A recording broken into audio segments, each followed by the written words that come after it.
संरक्षण, यानी कि इसका मतलब ये बताया गया था कि किसी भी अपराध के अभियुक्त व्यक्ति को अपने ही विरुद्ध साक्ष्य देने के लिए बाध्य नहीं किया जाएगा। अब इसी जो ये क्रिमिनल मामलों का सिद्धांत है, ये अनुच्छेद 20 के क्लास 3 में समाहित है और स्पष्ट रूप से जो मैं बात अभी बताया वहीं एक लाइन लिखी गई है। अब ये है कि भाई आपका इसकी थोड़ा व्याख्या करनी है और व्याख्या कर के कम से कम आपका 2 केस इसमें ऐड करिएगा। तो लास्ट लाइन बोलिए, तो अभियोजित की आशंका में डाल दे, पर अगर आप चेंज करके लिखिए भाई।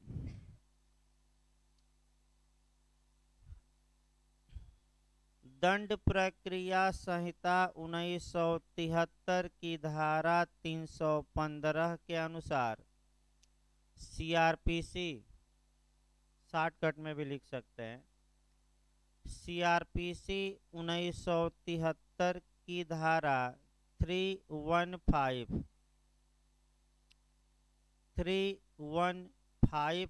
के अनुसार अपराध का कोई अभियुक्त व्यक्ति अपराध का कोई अभियुक्त व्यक्ति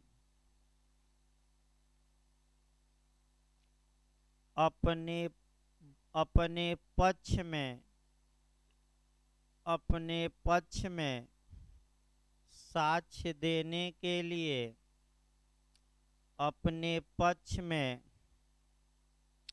साक्ष्य देने के लिए सक्षम साक्षी होगा, अपने पक्ष में साक्ष्य देने के लिए सक्षम साक्षी होगा, लेकिन अपने विरोध में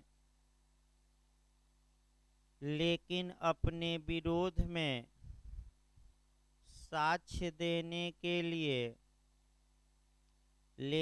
अपने विरोध में साक्ष्य देने के लिए सक्षम साक्षी नहीं होगा।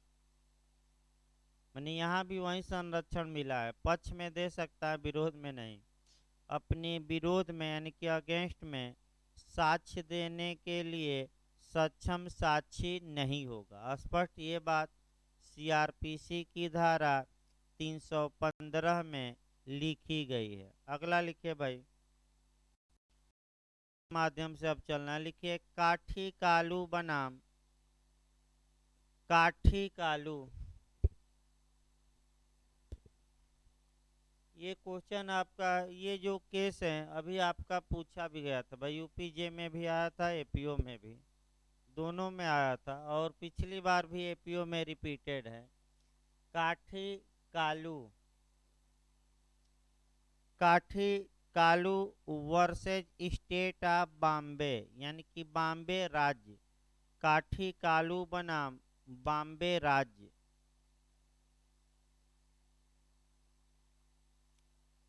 इसी में लिखे, ऐसे लिखे, काठी कालू बनाम बॉम्बे राज्य के वाद में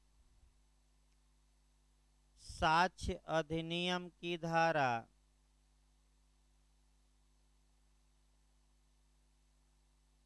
साक्ष्य अधिनियम की धारा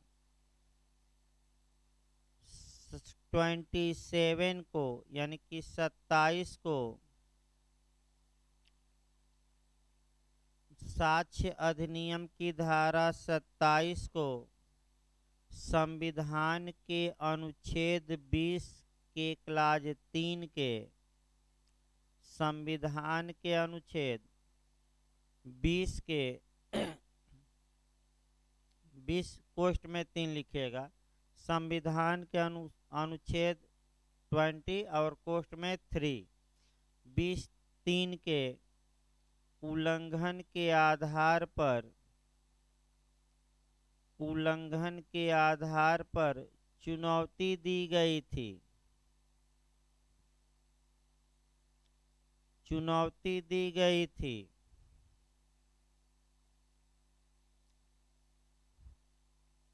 इस धारा में यह प्रावधान है कि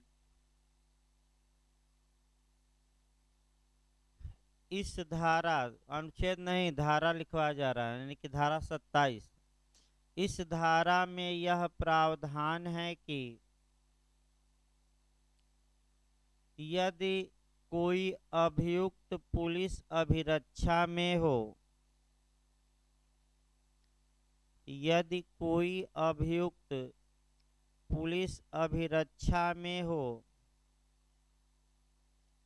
ये क्वेश्चन आपका बिहार एपीओ में भी आया था, भरमा दिया था थोड़ा, मैंने भरमा कर आया था, सीधे नहीं आया था।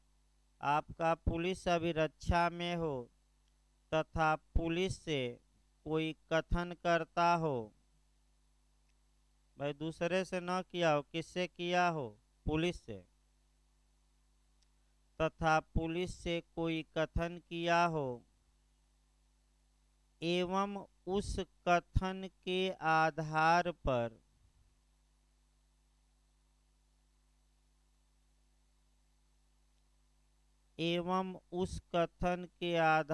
पर किसी तथ्य का पता चला हो, यानी कि इसको सामान्य भाषा में कहते हैं बरामदगी या रिकवरी, इसको कहा जाता है। किसी तथ्य का पता चला हो तब उतना कथन और तब उतना कथन जितने से तथ्य का पता चला हो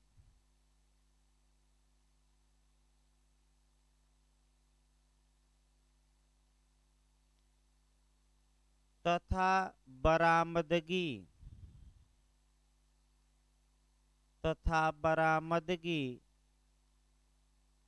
दोनों अभियुक्त के विरुद्ध सुसंगत होगा,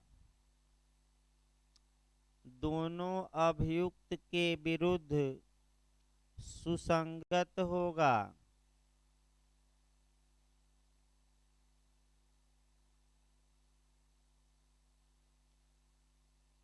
पैराग्राफ इसी में लिखिएगा खड़ी पै देकर। इस प्रावधान को उच्चतम न्यायालय ने संवैधानिक माना, यानी कि ये कहा कि ये 20(3) का वायलेशन नहीं करती। इस प्रावधान को उच्चतम न्यायालय ने कॉन्स्टिट्यूशनल माना, यानी कि संवैधानिक माना। एक और केस आपका इसमें आता है, वो भी लिखिए भाई, आपका केस लिखिए तो, सेल्वी वर्सेज कर्नाटक राज्य, सेल्वी बनाम कर्नाटक राज्य के वाद में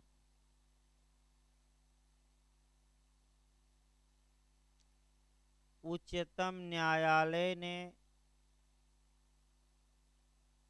सेल्वी बनाम कर्नाटक राज्य के वाद में उच्चतम न्यायालय ने अभियुक्त के वैज्ञानिक परीक्षणों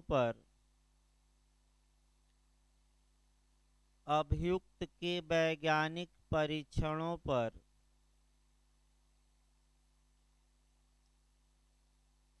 रोक लगा दिया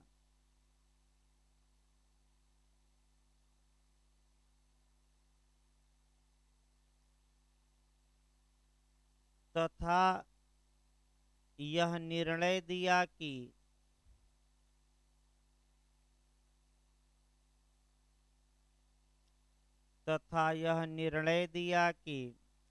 अभियुक्त की सम्मति के बिना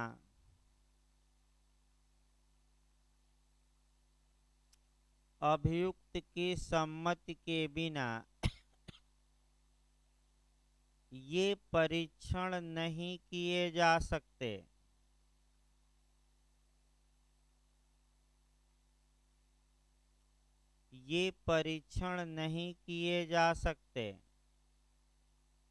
यानी कि जब तक अभियुक्त रजामंद न हो अब पॉलीग्राफी टेस्ट और नार्को टेस्ट नहीं होगा। ये सेल्वी के केस में आया है। अगला लिखिए भाई आपका, इस प्रकार ये सिद्धांत भी आपका टिप्पणी में आते हैं, 1 पेज 1.5 पेज लिखना है। इसके बाद आपका सिद्धांत देखा जाए कौन बचा है भाई, वो देखिए तो कौन कौन सिद्धांत आपका, दोहरे खतरा हो गया, आत्माभिशंसन, इसके बाद प्रातिनिधिक दायित्व का भी हो गया सिद्धांत, निःशुल्क विधिक सहायता भी हो गया, निर्दोषता, देखिए तो कौन कौन लिखवाया गया था एक एक करके। हाँ हाँ, वाइकेरियस लाइबिलिटी भी हो गया है। हाँ, आगे। हाँ, आत्माभिशंसन, ये भी हो गया, ये भी हो गया। लिखिए भाई, आपका हेडिंग डालिए अब अगला क्वेश्चन। हेडिंग डाल लीजिए, वैधानिकता का सिद्धांत। वैधानिकता का सिद्धांत।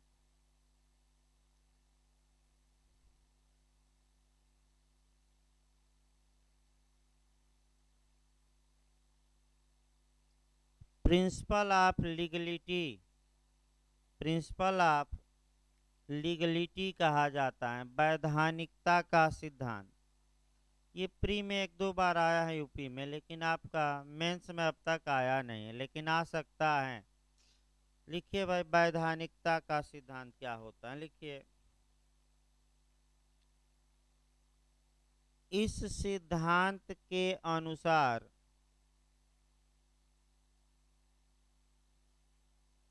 इस सिद्धांत के अनुसार कोई कार्य तब तक अपराध की श्रेणी में,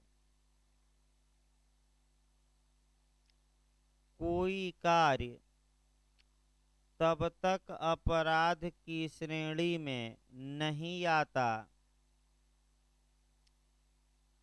कोई कार्य तब तक अपराध की श्रेणी में नहीं आता जब तक कि वह किसी विधि के अंतर्गत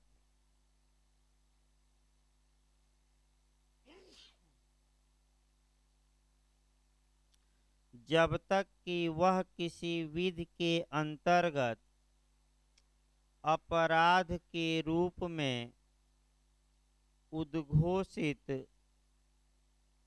न कर दिया गया हो, जब तक कि वह किसी विधि के अंतर्गत अपराध के रूप में उद्घोषित न कर दिया गया हो। यानी कि इसका मतलब ये हुआ कि पहले कानून बने और किसी कार्य को वह कानून अपराध घोषित करे, तब कोई वायलेशन करे, तब वह उस कार्य के लिए क्या पाएगा, सजा। अभी हम मैक्सिम भी लिखवाएंगे, पूछा जाता है कि विधि के बिना अपराध संभव नहीं है, यही लिखवाना भी है आपका। लिखिए, ये वाक्य हो गया नहीं, अर्थात बिना विधि के किसी व्यक्ति को दंडित नहीं किया जा सकता, इसी लाइन में लिखिएगा। अर्थात बिना विधि के किसी व्यक्ति को दंडित नहीं किया जा सकता।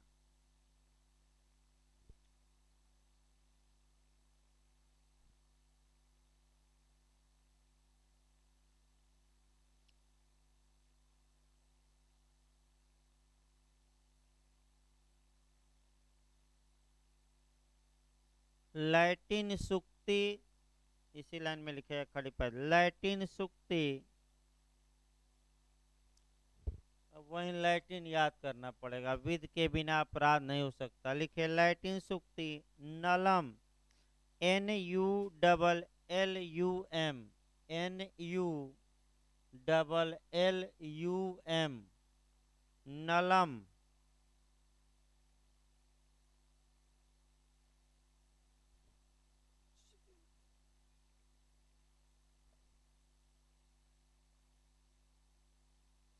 लिखिए क्राइमेन, CRIMEN, अगला इसी लाइन में लिखेगा, CRIMEN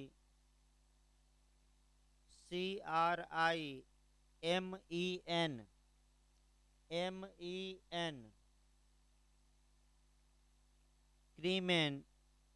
अगला है साइन, SINE। एक ही लाइन में आप लोग लिखिएगा, SINE साइन। लीगे, LEGE, LEGE, LEGE। इसके बाद नुल्ला, NULLA, NULLA। इसके बाद लिखना है भाई, लीगे के बाद NULLA।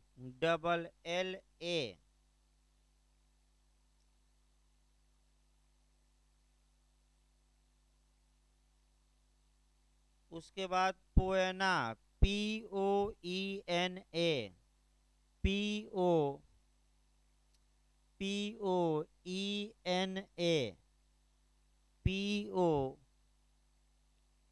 POENA। इसके बाद साइन, SINE, SINE। उसके बाद लिखिए साइन। इसके बाद लीगे, LEGE, LEGE, फुल स्टॉप दे दीजिए। फिर पूरा वाक्य देखिए भाई, लैटिन सुक्ति, ये आपका। उसके बाद सुक्ति लिखे, इसमें इसमें वैधानिकता का सिद्धांत समाहित है।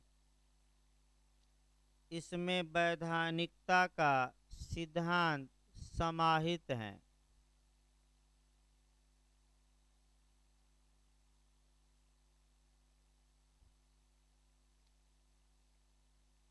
लिखिए, यह सुक्ति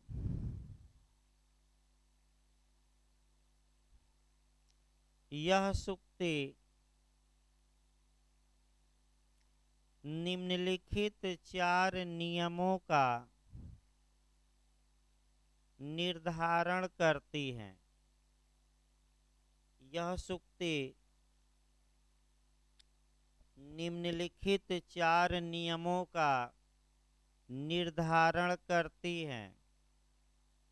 वहीं चारों नियम थोड़ा थोड़ा 5-5 लाइन बढ़ाने हैं। पहले चारों नियम, इसी देखिए यही जो चारों नियम हैं, इसी को प्रिंसिपल ऑफ लीगलिटी कहते हैं, या वैधानिकता का सिद्धांत। कितने नियम हैं? 4। ये जो मैक्सिम लिखवाया गया इसी में से चारों निकलते हैं। लिखिए, पहला लिखिए, दांडिक विधि भूतलक्षी नहीं होनी चाहिए। चारों पहले लिखवा लिया जाए तब व्याख्या किया जाए। दांडिक विधि भूतलक्षी नहीं होनी चाहिए।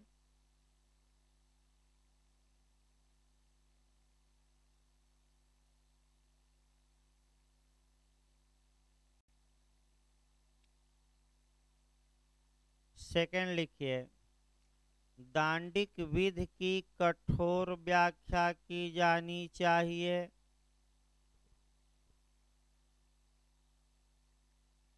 दांडिक विधि की कठोर व्याख्या की जानी चाहिए।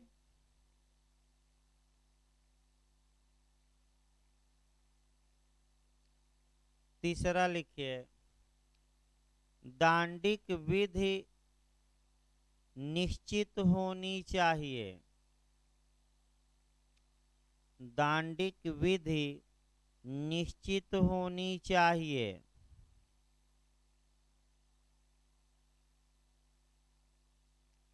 चौथा लिखिए, विधि की अधिमान्यता होनी चाहिए। विधि की अधिमान्यता। अधिमान्यता माने आपका सरल और सुबोध, आसान हो। माने भाषा जो लिखा जाए क्रिमिनल मामलों की वह क्या हो, इजी हो, ताकि सभी लोग उसको जान सकें। पोस्ट में लिख सकते हैं भाई समझने के लिए, सरल या आसान भाषा, या उसको लीगल भाषा में कहते हैं सुबोध और सुगम्य।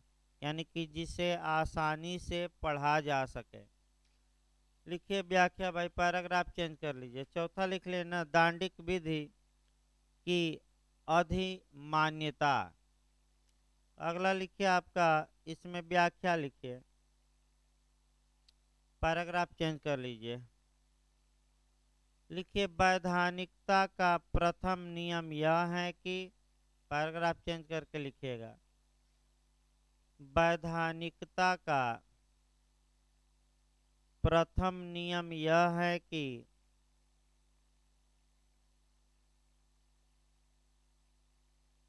आपराधिक विधि भूतलक्षी नहीं होनी चाहिए।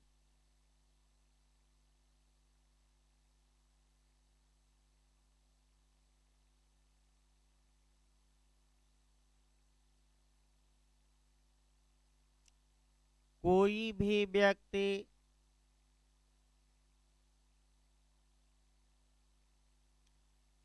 भी व्यक्ति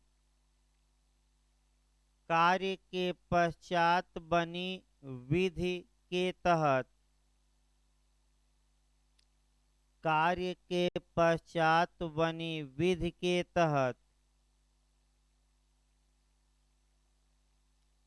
दंडित नहीं किया जाएगा। कार्य के पश्चात बनी विधि के तहत दंडित नहीं किया जाएगा, क्योंकि विधि के बिना अपराध नहीं हो सकता। क्योंकि विधि के बिना अपराध नहीं हो सकता।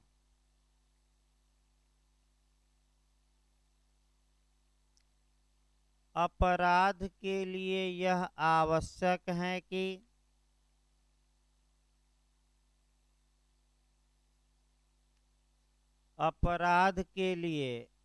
यह आवश्यक है कि किसी व्यक्ति ने कोई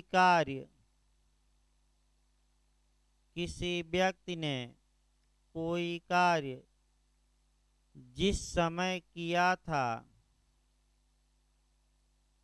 किसी व्यक्ति ने कोई कार्य जिस समय किया था उस समय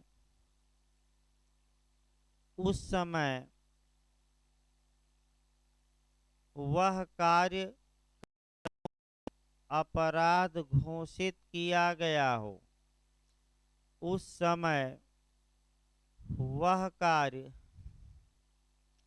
कानूनन अपराध घोषित किया गया हो।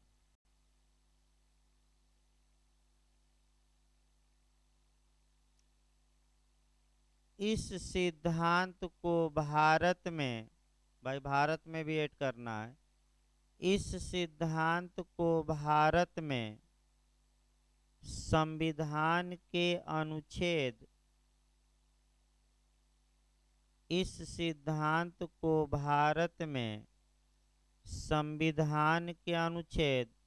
20(1) पोस्ट में 1 लिखिएगा, 20(1) में समाहित किया गया है। यानी कि उसी में है आपका protection against x post facto law. अलग से भी लिखवा गया है, इसको आपका अलग से भी लिखवा गया है। तो पैराग्राफ चेंज कर लीजिए।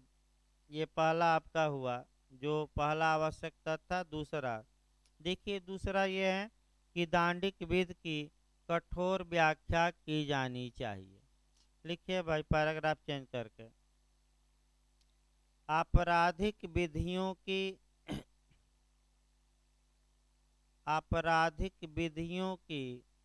न्यायालयों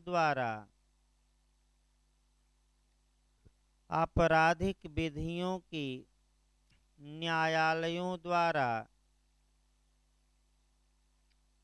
कठोर व्याख्या की जाती है।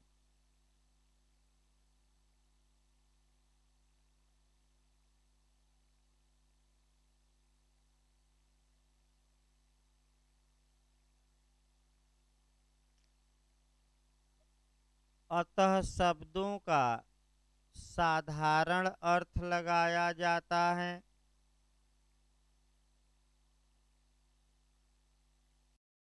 अतः शब्दों का साधारण अर्थ लगाया जाता है।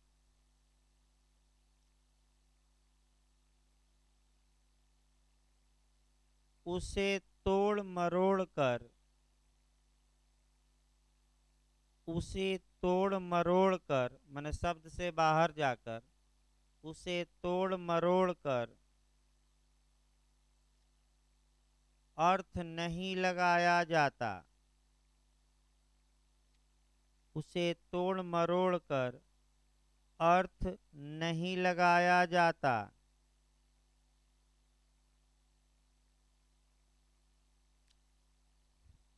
यदि, इसी लाइन में लिखना है, यदि कहीं, यदि कहीं शब्दों की व्याख्या को लेकर संदेह पैदा हो,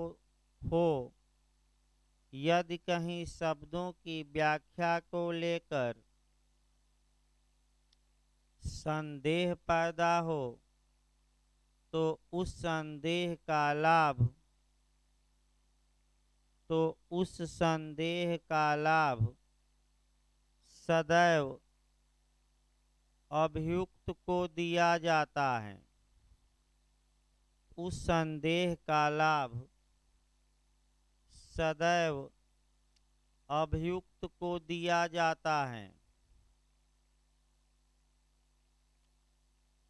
अगला लिखिए, आपका तीसरा पैराग्राफ चेंज कर लीजिए। तीसरा है आपका दांडिक विधि निश्चित होनी चाहिए। इसमें लिखे पैराग्राफ चेंज करके, आपराधिक विधि निश्चित होनी चाहिए। आपराधिक विधि निश्चित होनी चाहिए।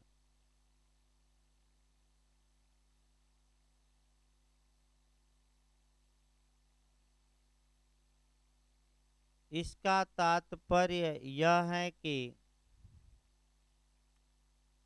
इसका तात्पर्य यह है कि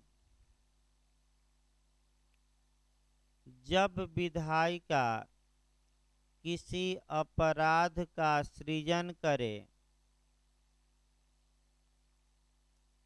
जब विधायिका किसी अपराध का सृजन करे माने कानून बनाकर किसी कार्य को अपराध घोषित करे, सृजन करे, तब उस अपराध की परिभाषा में, तब उस अपराध की परिभाषा में शब्द इतना स्पष्ट होना चाहिए, शब्द इतने स्पष्ट होने चाहिए, शब्द इतने स्पष्ट होने चाहिए कि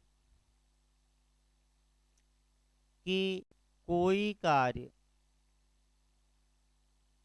कि कोई कार्य उस अपराध की श्रेणी में आता है या नहीं, कि कोई कार्य उस अपराध की श्रेणी में आता है या नहीं,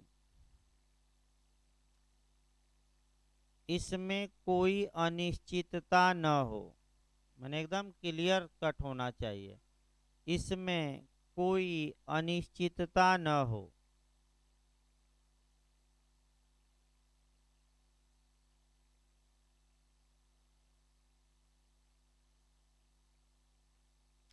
चौथा लिखे भाई, विधि की आपका अधिमानित अधिगम्यता या विधि की अधिमान्यता। देखिए इसमें लिखिए पैराग्राफ चेंज करके, आपराधिक विधि, पैराग्राफ चेंज कर लीजिएगा, आपराधिक विधि सुगम्य और सुबोध होनी चाहिए।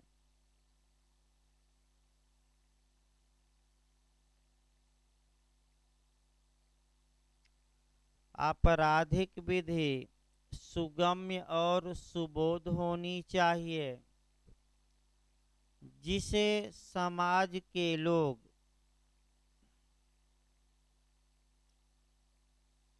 जिसे जिससे लिखेगा, जिससे समाज के लोग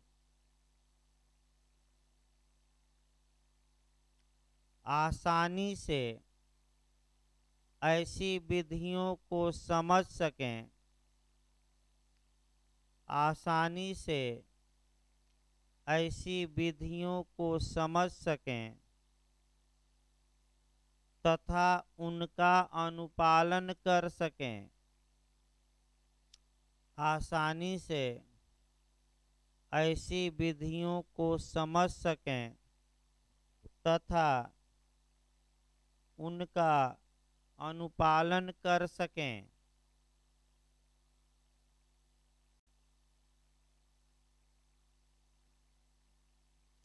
इस प्रकार ये सिद्धांत भी आपका समाप्त हो गया भाई। टिप्पणी में ही आता है इसके बाद आपका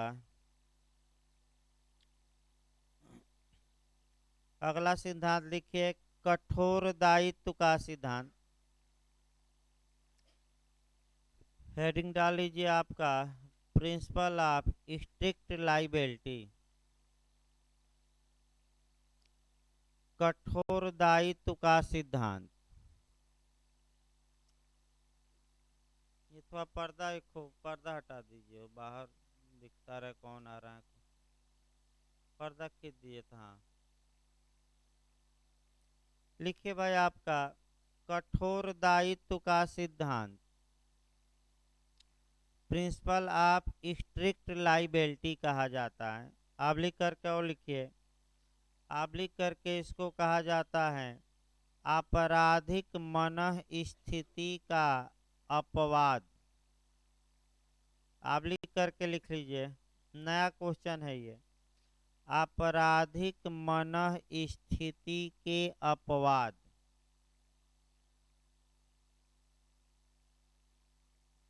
फिर आप लिख करके इसको कहा जाता है दुराशय के अपवाद, यानी कि मेंसरिया का एक्सेप्शन, दुराशय का अपवाद।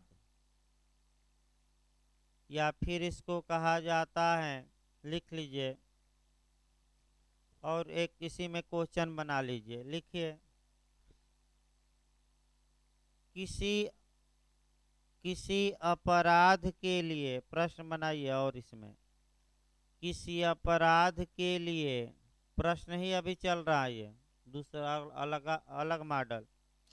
किसी अपराध के लिए आपराधिक कार्य एवं आपराधिक आशय, किसी अपराध के लिए आपराधिक कार्य, इसको एक्टस रिया कहते हैं, एवं आपराधिक आशय, इसको मेंस रिया कहते हैं, एवं आपराधिक आशय दोनों का होना आवश्यक है, दोनों का होना आवश्यक है। इसकी अपवादों सहित व्याख्या करिए, इसकी अपवादों सहित व्याख्या करिए, इसकी अपवादों सहित व्याख्या करिए। ये भी दे सकता है क्वेश्चन। फिर अगला मॉडल इसमें ये बन सकता है घुमावदार, कि उन अपराधों का वर्णन करिए जिनमें आशय का होना आवश्यक नहीं है। ये भी दे सकता है, लिख लीजिए वो भी भाई, प्रश्न बना लीजिए। तो और एक, उन अपराधों का वर्णन करिए, उन अपराधों का वर्णन करिए जिसमें आशय का होना, बंद करा दे पंखा, इधर से बंद करिए पंखा। देखिए जितेंद्र भाई, एक उधर पीछे वाला बंद करिए। हाँ, थोड़ा सुबह अभी मौसम थोड़ा ठंड। हाँ, बंद हो जाएगा, वो भी एक ही से है। देखिए तो एफ लिखा है, देख एफ लिखा होगा। हाँ, बंद करिए, बंद कर दीजिए। ये एक और एफ लिखा होगा, देखिए नीचे। हाँ, बंद करिए, थोड़ा देर बंद रहने दीजिए। अभी चला दिया जाएगा भाई थोड़ा देर बाद। नहीं, सुबह थोड़ा मौसम जैसे गर्मी है दिन में, लेकिन सुबह मौसम ऐसा है कि पंखे से थोड़ा बहुत उन्हें ठंड लग रही है, इसमें कोई शक नहीं। एक डेढ़ घंटा केवल, यानी कि वहीं 9 साढ़े 9 बजे तक आपका थोड़ा मौसम हल्का सा ठंडा रह रहा है। और आपका दिन में 12 बजे के बाद देख ही रहे हैं गर्मी है, फिर रात में भी थोड़ा ठंडा मौसम है इस समय हल्का सा। ऐसी में आपका तबीयत खराब होने के पूरे चांस रहते हैं। लिखिए भाई आगे आपका, उन अपराधों का वर्णन करिए जिनमें आशय का होना आवश्यक नहीं है। जिसमें आशय का होना आवश्यक नहीं है। ये क्वेश्चन आपका ला में आईएएस में ही बना है भाई।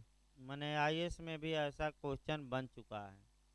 देखिए आपका हल्का सा बता दिया जाए, तब आपका लिखवा जाए भाई फिर एक बार। देखिए स्ट्रिक्ट लाइबिलिटी का मतलब क्या हुआ। ये जो स्ट्रिक्ट लाइबिलिटी है आपका, ये अपकृत में भी आपको मिलेगी और आप आपराधिक मामलों में भी, यानी कि टाट में भी आपको मिलेगी, और आपका कह सकते हैं कि आपराधिक या क्रिमिनल मामलों में भी। देखिए सामान्य नियम ये है कि किसी व्यक्ति को तभी उत्तरदायी ठहराया जाए, चाहे सिविल मामला हो या क्रिमिनल मामला, जब वह कोई दोषपूर्ण कार्य किया हो। तो क्रिमिनल मामलों में आशय महत्वपूर्ण होता है, तो वह कोई दोषपूर्ण कार्य किया हो और उस कार्य को करने का उसका इरादा या इंटेंशन या आशय हो, तब हम उसे दंडित करेंगे। सिविल मामलों में चूंकि आशय उतना महत्वपूर्ण नहीं होता, अतः अगर किसी व्यक्ति ने कोई दोषपूर्ण कार्य या गलत कार्य किया है तो उससे मुआवजा वसूला जा सकता है। ये सामान्य नियम हुआ। दोनों में कैसे नियम हुए?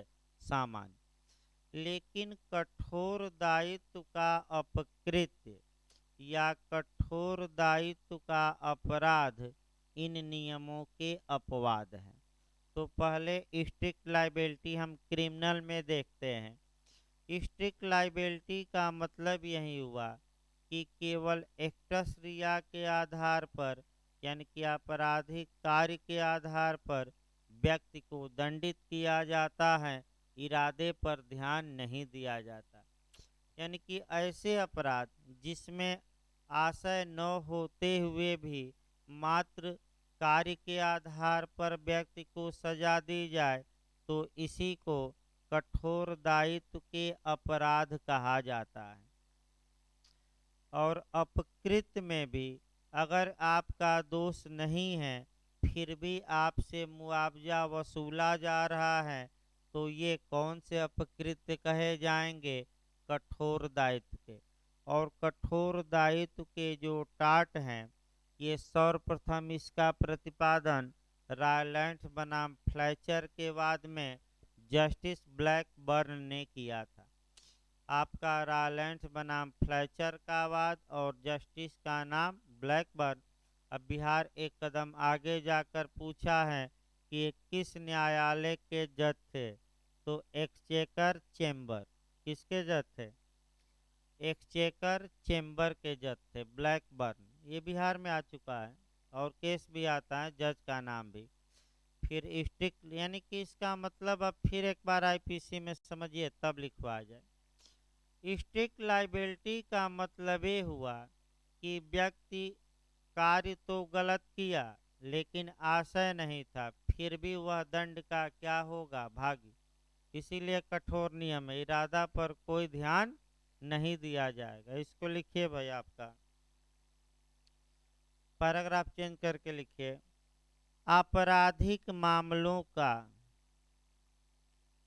आपराधिक मामलों का यह सिद्धांत है कि आपराधिक मामलों का यह सिद्धांत है कि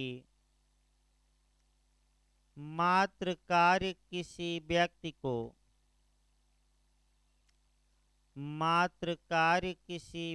को दोषी नहीं बनाता। मात्र कार्य किसी व्यक्ति को दोषी नहीं बनाता जब तक कि उस कार्य को करने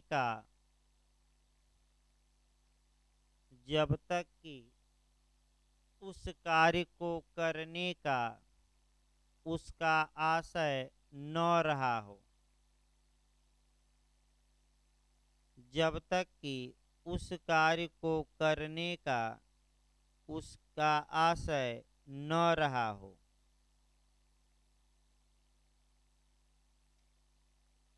यह सिद्धांत लैटिन सुक्ति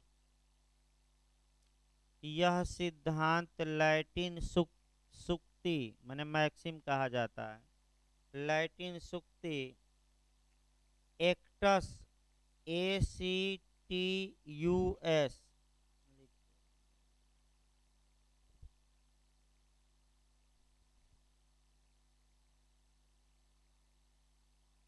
कई बार ये बताया भी गया है, वहीं लिखवाना है।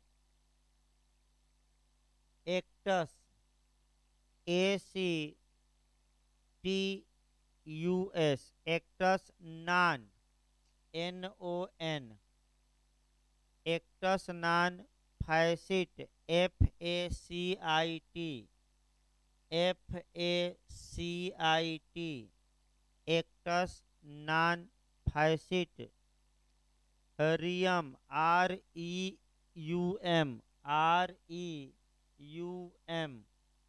रियम एक्टस नॉन फैसिट रियम नाइसी NISI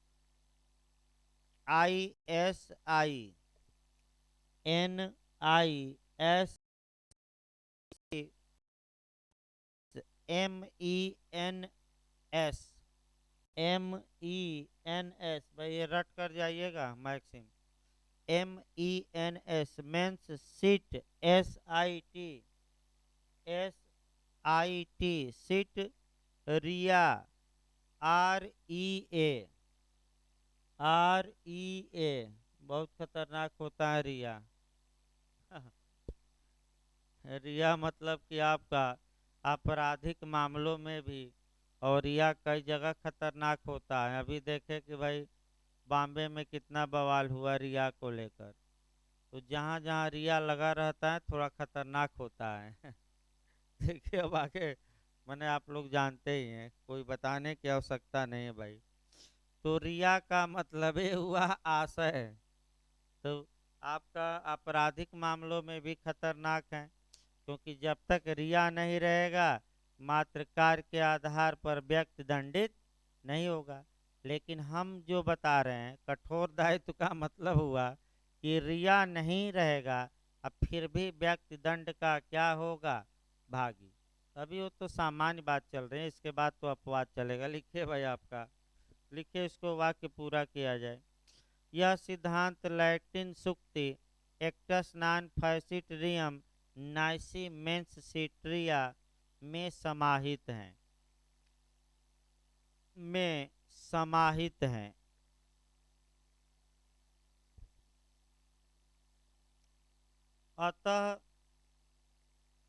अतः किसी अपराध के लिए दो तत्वों का होना आवश्यक है।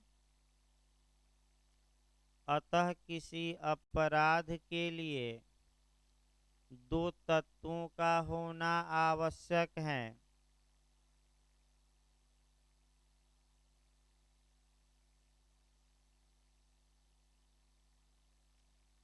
पैराग्राफ चेंज करके लिखिएगा। फर्स्ट,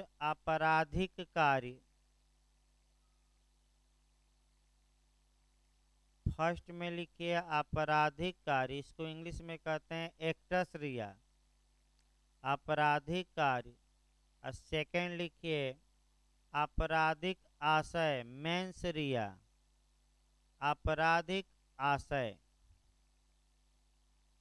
कभी आपका झारखंड एपीओ में आया था प्री में कि अपराध के लिए क्या आवश्यक है, उसमें दिया था आपराधिक कार्य, दूसरा ऑप्शन आपराधिक आशय, तीसरा दोनों, चौथा इनमें से कोई नहीं। तो क्या मैं लिखवाया हूँ, एक आवश्यक है कि दोनों? दोनों। पैराग्राफ चेंज करके लिखे, वो तो अपवाद में चलेगा ना। लेकिन पैराग्राफ चेंज कर लीजिएगा, लेकिन यह विधि का पूर्ण नियम नहीं है, लेकिन यह विधि का पूर्ण नियम नहीं है।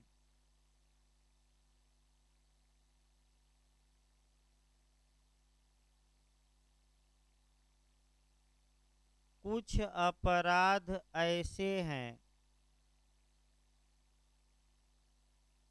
कुछ अपराध ऐसे हैं जिन्हें मात्र आपराधिक कार्य के आधार पर, जिन्हें मात्र आपराधिक कार्य के आधार पर दंडनीय बनाया गया है।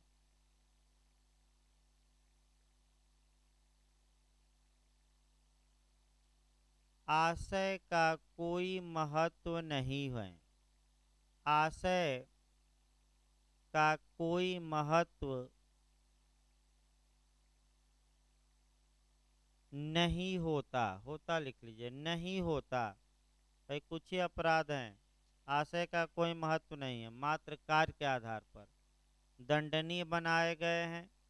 ऐसे अपराधों को ही न लगाएगा भाई, ऐसे अपराधों को कठोर दायित्व का अपराध कहा जाता है। ऐसे अपराधों को कठोर दायित्व के अपराध कहा जाता है। ये आपका भूमिका रही, और इसके बाद आपका ये भी बता दिया गया कि कुछ अपराध ऐसे हैं जहाँ की मात्र किस आधार पर, एक्टस रिया के आधार पर सजा मिलेगी, मेंस रिया का कोई महत्व नहीं है। अब उन्हीं की लिस्ट याद करनी पड़ती है, प्री के लिए भी और मेंस के लिए भी। लिखिए भाई पैराग्राफ चेंज करके, इंग्लैंड में निम्नलिखित 3 अपराध कठोर दायित्व की श्रेणी में रखे गए हैं। इंग्लैंड में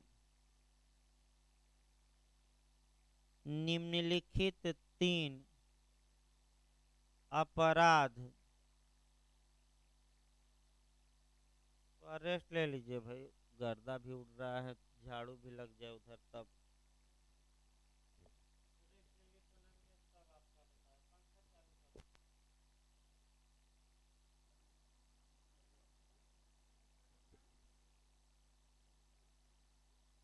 देखिए भाई, आपका बता दिया जाए, कोई भरोसा नहीं है कि आपका प्रशासन क्या करे। हो सकता है कि कोचिंग वोचिंग मैंने बंद करने का भी आदेश दे सकता है, स्कूल स्कूल नहीं, अभी गाइडलाइंस जारी की गई है आपका, लेकिन कोई भरोसा नहीं है कि आपका, हो सकता है केवल कुछ दिन फिर ऑनलाइन ही चलाना पड़े। अभी 2-4 दिन में और क्लियर हो जाएगा स्थिति, लेकिन प्रशासन धीरे धीरे आपका सक्रिय हो रहा है।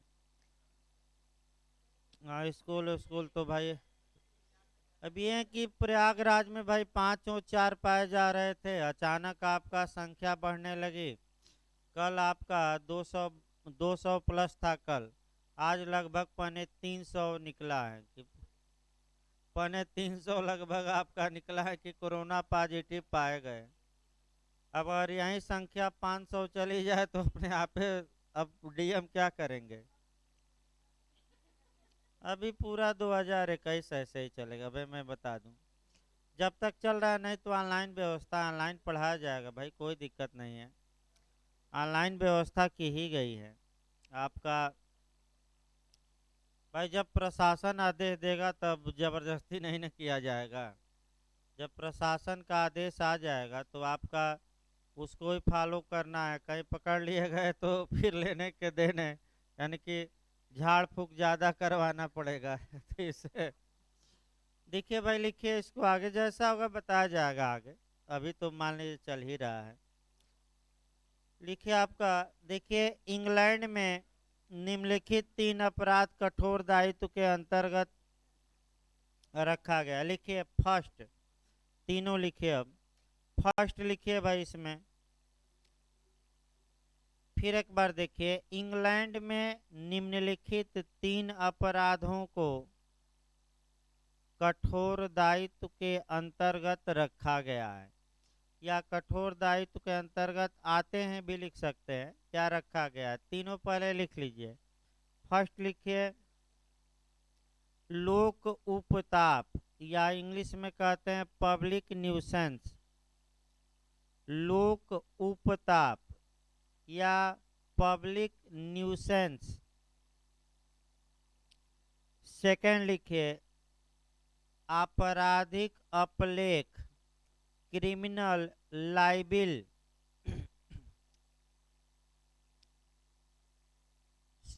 आपराधिक अपलेख माने आपका क्रिमिनल लाइबिल लिखा जाता है, उल्टा सीधा छाप दीजिए पेपर में, वही हुआ। आपराधिक अपलेख या क्रिमिनल लाइबिल कहा जाता है। तीसरा लिखिए न्यायालय की अवमानना, कंटेम्प्ट ऑफ कोर्ट। न्यायालय की अवमानना, इसकी व्याख्या नहीं करनी है, बस 3 लाइन दिखा के आपका इंग्लैंड का निकल जाना है। लिखिए पैराग्राफ चेंज करके, भारत में निम्नलिखित, पैराग्राफ चेंज कर लीजिए, भारत में निम्नलिखित 5 प्रकार के अपराधों को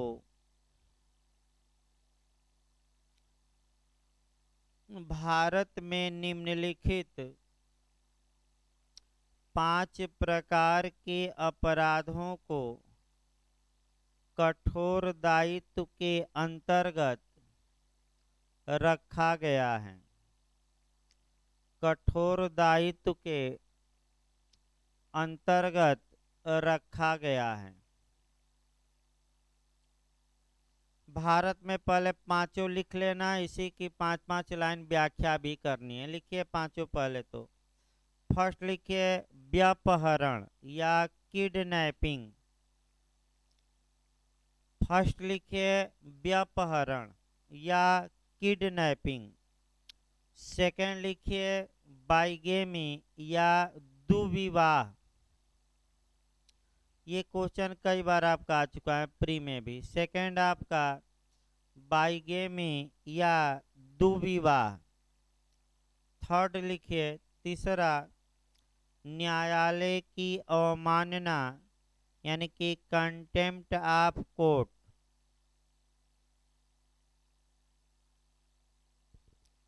तीसरा हो गया। चौथा व्यक्तिगत अपलेख यानी कि प्राइवेट लाइबिल।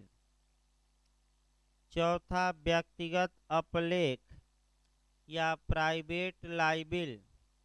और पांचवा पब्लिक न्यूसेंस यानी कि हिंदी में लोक उपताप। पांचवा पब्लिक न्यूसेंस यानी कि लोक उपताप। लिखिए भाई पैराग्राफ चेंज कर लीजिए। आपका पैराग्राफ चेंज करके लिखिए, पहला आपका जो देखना है वह व्यापहरण। पैराग्राफ चेंज करके लिखिए, व्यापहरण एक ऐसा अपराध है, व्यापहरण एक ऐसा अपराध है जिसमें अभियुक्त को जिसमें अभियुक्त को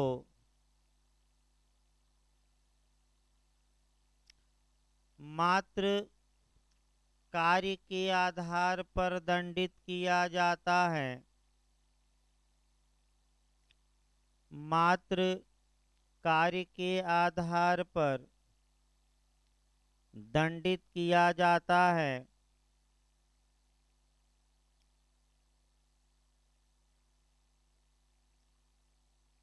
आईपीसी की धारा 359 में यह बताया गया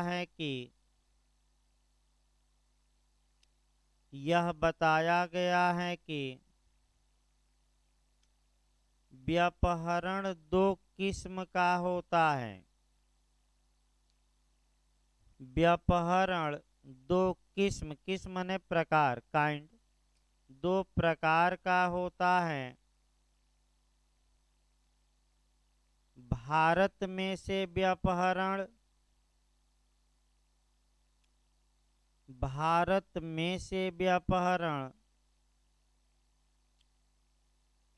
तथा विधिपूर्ण संरक्षक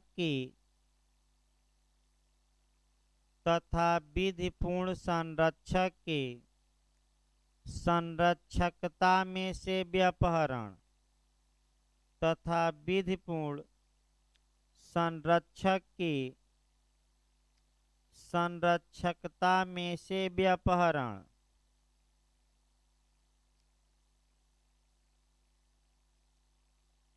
भारत से व्यापहरण किसी भी व्यक्ति का हो सकता है।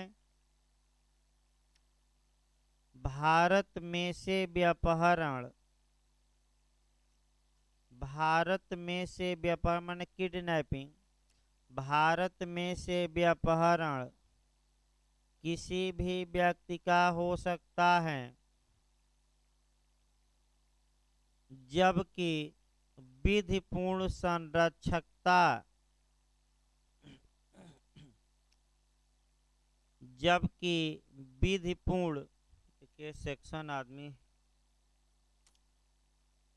सेक्शन ऐड कराना था ना इसमें, दो और उसको देखिए आप जहां लिखे हैं, फिर थोड़ा बहुत ऊपर देखिए। भारत में से व्यापहरण हम लिखवाए हैं, माने दो प्रकार, और एक विधिपूर्ण संरक्षक की संरक्षकता। वहीं सेक्शन जोड़ लीजिए। तो जैसे भारत में से व्यापहरण के आगे धारा लिख लीजिए 360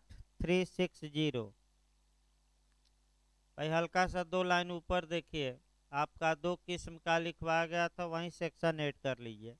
भारत में से व्यापहरण सेक्शन ऐड कर लीजिए 360, और जो विधिपूर्ण संरक्षक की संरक्षकता में से किडनैपिंग है उसमें सेक्शन जोड़ लीजिए 361, उसमें सेक्शन एक आगे डाल दीजिएगा, ताकि फिर अगला देखिए। जबकि फिर लास्ट में देखिए भाई जहां लिखवाया जा रहा था, बैक होइए। जबकि विधिपूर्ण संरक्षक की भाई जहां लिखवाया जा रहा है लास्ट में वहां अब आ जाइए। जबकि विधिपूर्ण संरक्षक की संरक्षकता में से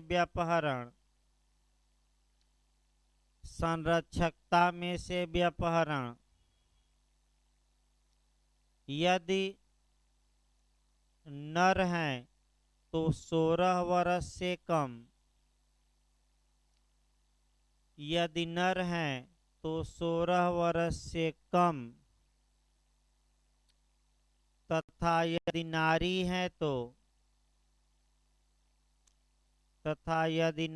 है तो 18 वर्ष से कम आयु 18 वर्ष से कम आयु के व्यक्तियों का हो सकता है।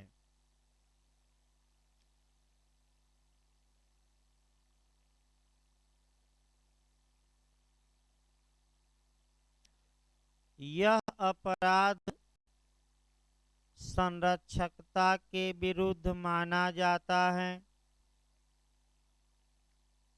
यह अपराध गार्जियनशिप के विरुद्ध है, संरक्षकता के विरुद्ध माना जाता है।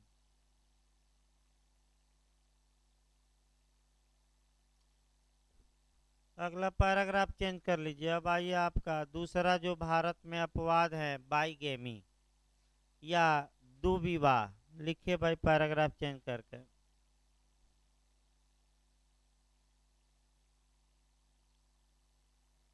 दुविवाह एक ऐसा अपराध है दुविवाह एक ऐसा अपराध है जो मात्र आपराधिक कार्य के आधार पर दंडनीय बनाया गया है। जो मात्र एक्टसरिया आपराधिक कार्य के आधार पर दंडनीय बनाया गया है।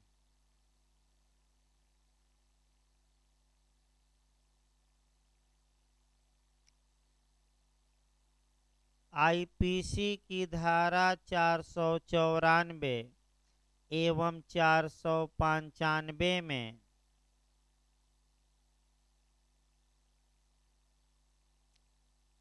आईपीसी की धारा 494 एवं 495 में इसे दंडनीय बनाया गया है।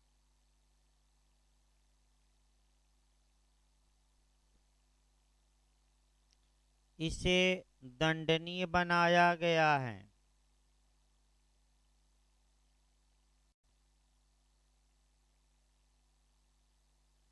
यदि कोई पुरुष या स्त्री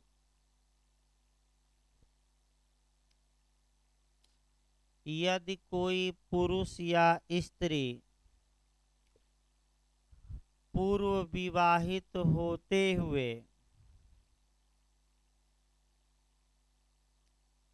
पूर्व विवाहित होते हुए पुनः विवाह करता है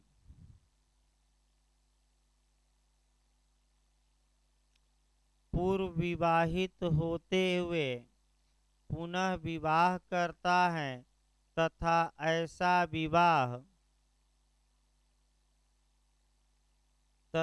ऐसा विवाह उसकी व्यक्तिगत विधि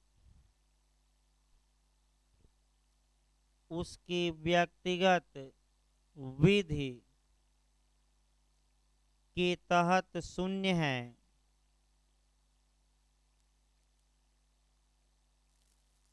पर्सनल ला मैंने हिंदू है तो हिंदू ला, मुस्लिम है तो मुस्लिम ला, व्यक्तिगत विधि के तहत शून्य है।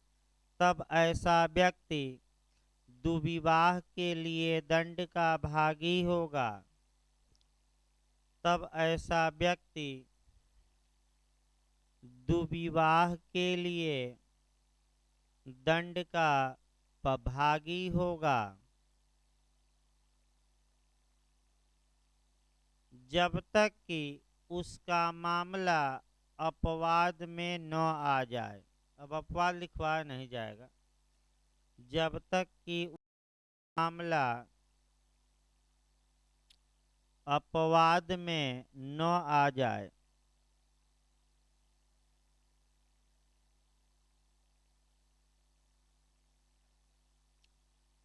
तीसरा लिखिए भाई। तीसरा है आपका न्यायालय की अवमानना।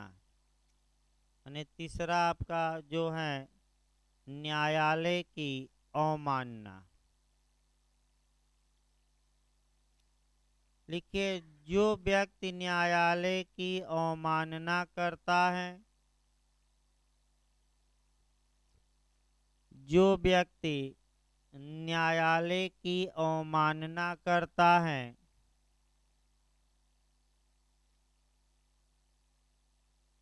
वह मात्र कार्य के आधार पर दंडित किया जाता है।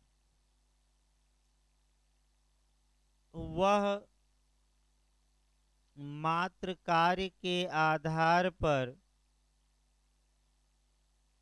दंडित किया जाता है।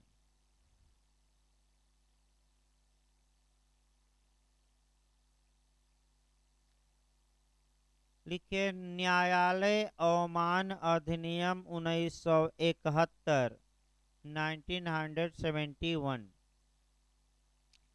न्यायालय अवमान अधिनियम 1971 यानी कि the court of contempt act 1971 71 के तहत अवमान को दो वर्गों में बांटा गया है। अवमान को दो वर्गों में बांटा गया है। पहला सिविल अवमान तथा दूसरा आपराधिक अवमान। पहला सिविल अवमान तथा दूसरा आपराधिक अवमान।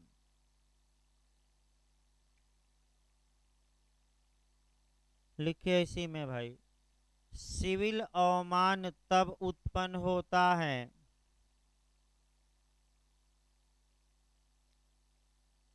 सिविल अवमान तब उत्पन्न होता है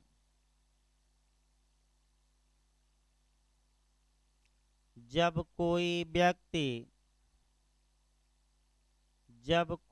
व्यक्ति न्यायालय के निर्णय आदेश या डिक्री का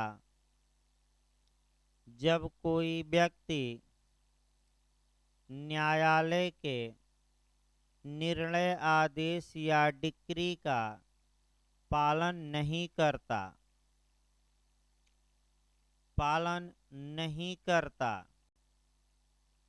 निर्णय डिक्री या आदेश का पालन नहीं करता, जबकि आपराधिक अवमान यानी कि क्रिमिनल कंटेम्प्ट, जबकि आपराधिक अवमान तब उत्पन्न होता है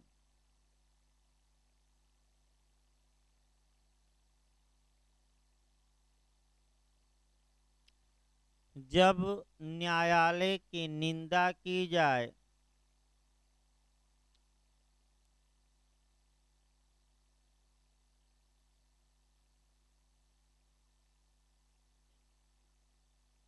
या ऐसा कार्य किया जाए जिससे कि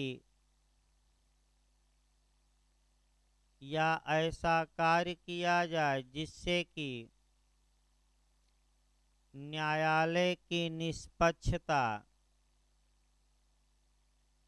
या प्रतिष्ठा या अधिकारिता, न्यायालय की निष्पक्षता, प्रतिष्ठा या अधिकारिता पर प्रभाव पड़ता हो। 3 शब्द लिखिएगा, न्यायालय की निष्पक्षता, प्रतिष्ठा माने इज्जत, प्रतिष्ठा तथा अधिकारिता पर प्रभाव पड़ता हो। इसे कौन अवमान कहेंगे? क्रिमिनल। प्रभाव पड़ता हो, इसी में दोनों के लिए भाई दंड समान है। लिखिए इसके लिए दंड अधिकतम 6 मास तक का कारावास, ये दोनों के लिए लिखवाया जा रहा, चाहे सिविल किया हो या क्रिमिनल।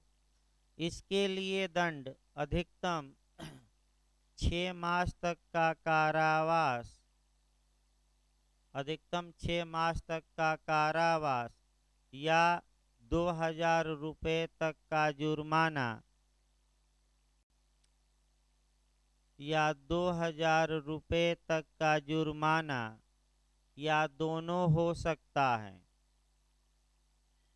या दोनों हो सकता है।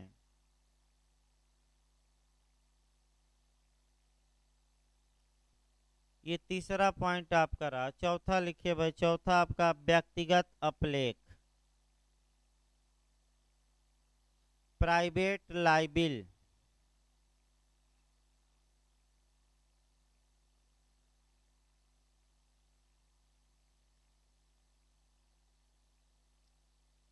लिखिए आपका, जब कोई व्यक्ति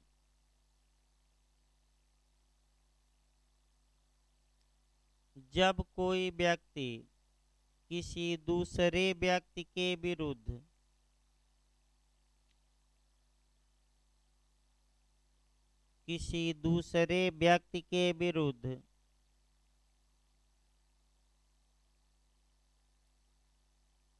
अपलेख के माध्यम से, अपलेख मतलब कि भाई लिखकर, मुख से बोलकर नहीं, ना है तो कोष्ट में लिख लीजिएगा। अपलेख मतलब क्या, लिखकर, चाहे सोशल मीडिया पर लिखिए चाहे पेपर में, उससे मतलब नहीं है, मुख से बोलकर नहीं। अपलेख के माध्यम से मानहानि करता है। फिर एक बार पूरा वाक्य देखिए तो, जब कोई व्यक्ति किसी दूसरे व्यक्ति की अपलेख के माध्यम से, सही है, मानहानि करता है, तब वह मात्र कार्य के आधार पर दंडित होता है। तब वह मात्र कार्य के आधार पर दंडित होता है।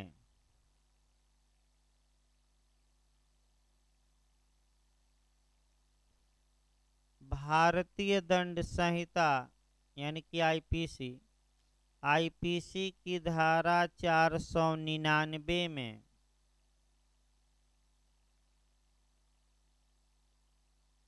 आईपीसी की धारा 499 में इसे अपराध के रूप में मान्यता दी गई है।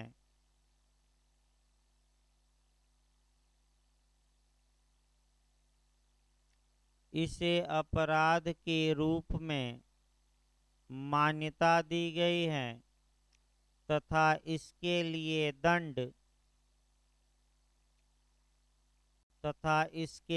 दंड धारा 500, 501 एवं 502 में दिया गया है, तथा इसके लिए दंड धारा 500, कामा दीजिएगा 501 तथा 502 में दिया गया है। लास्ट लिखिए भाई, लास्ट आपका है पब्लिक न्यूसेंस या लोक उपताप।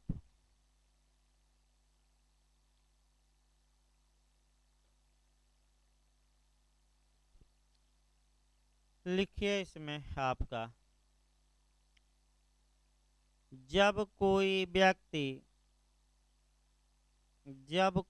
व्यक्ति कोई ऐसा कार्य करता है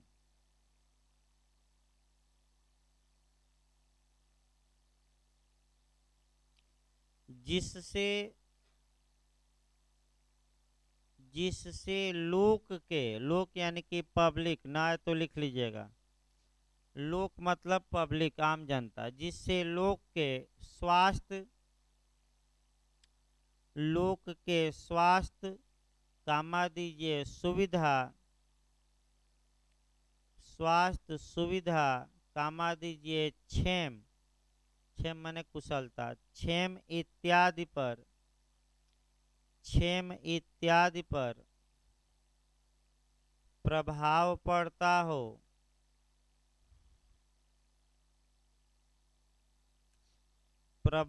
पड़ता हो तब इसे लोक उपताप कहा जाता है। तब इसे लोक उपताप कहा जाता है।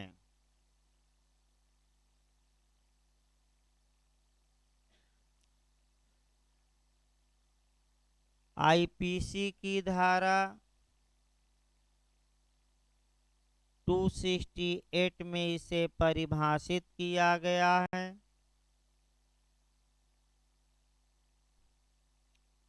आईपीसी की धारा 268 में 268 में इसे परिभाषित किया गया है, जबकि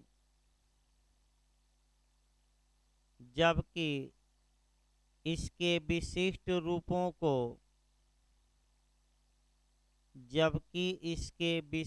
रूपों को धारा 269 से लेकर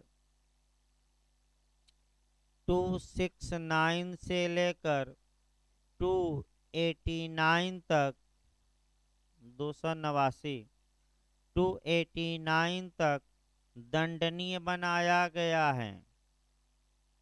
ये विशिष्ट रूप है। 269 से लेकर 289 तक दंडनीय बनाया गया है।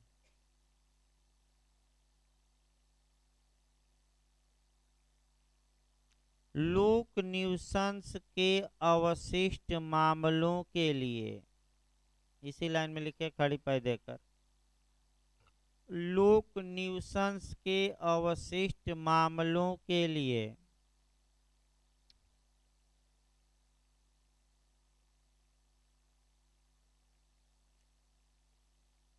धारा 290 में प्रावधान किया गया है।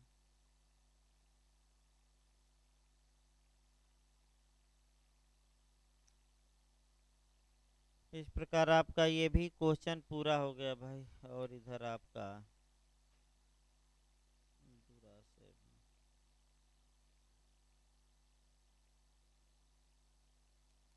इधर जो आपका क्वेश्चन आ सकता है 34 धारा 2, 3, 4, ये लिखवाना एक क्वेश्चन। और आपका इधर से प्री में अब ज़्यादा दूरा से लिखवाना है और ये उसका ड्राफ्टिंग करना पड़ेगा। तो थोड़ा रेस्ट ले लिए तो सीपीसी लिखवाएंगे भाई। आपका सीपीसी आज प्री के लिए सब लिखवा देते हैं। आपका 51 तक लिखवा गया था, तो 52 से लेकर और आपका इधर जितना है आपका ये जहाँ तक पढ़ाया गया है 78 तक आज लिखवा देते हैं 1 घंटा में प्री के लिए, ताकि वो कवर हो जाए। तो आपका सोमवार से लेक्चर चलेगा। 79 से शुरू भी करना है। 79 से फिर शुरू करना पड़ेगा। 80 चल रहा था, लेकिन फिर से एक बार कई दिन हो गया है तो उसको। तो अभी 10 मिनट 12 मिनट ब्रेक के बाद आपका सीपीसी लिखवाते हैं भाई। आईपीसी में आपका इसके बाद 1-2 क्वेश्चन बीच में बनते हैं, नहीं तो 76 से क्वेश्चन बनते हैं। तो आपका हमें लगता है 76 भी मंगलवार से आ जाएगा, क्योंकि आपका वहीं 68